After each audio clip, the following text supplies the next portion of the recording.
ক্ষুধা মানবজাতির সবচেয়ে প্রাচীন অনুভূতি। জন্মের পর প্রথম কান্নার সঙ্গে শুরু হয় তার অস্তিত্ব। সেই কান্না শুধু ব্যথার নয়, খাদ্যের চাহিদাও। প্রাচীন যুগের মানুষ যখন গুহায় বাস করত, তখন ক্ষুধাই তাকে শিকার করতে শিখিয়েছিল। পাথর ঘষে আগুন জ্বালানো, ফলমূল চিনে খাওয়া, সবকিছুর পেছনে ছিল ক্ষুধার তীব্র তাড়না। সভ্যতার ইতিহাসের প্রতিটি ধাপে ক্ষুধা মানুষকে নতুন কিছু আবিষ্কার বাধ্য করেছে।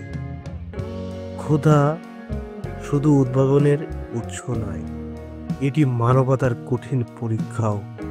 ইতিহাসের অনেক যুদ্ধ, বিদ্রোহ, এমনকি বিপ্লবের পেছনেও ছিল ক্ষুধার তীব্র যন্ত্রণা।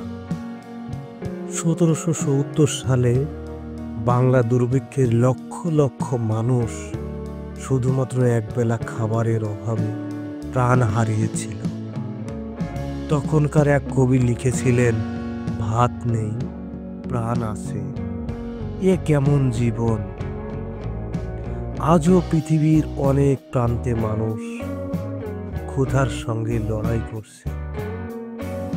ক্ষুধায় শুধু পেটের নয়, এটি মর্যাদা ও অস্তিত্বের প্রশ্ন।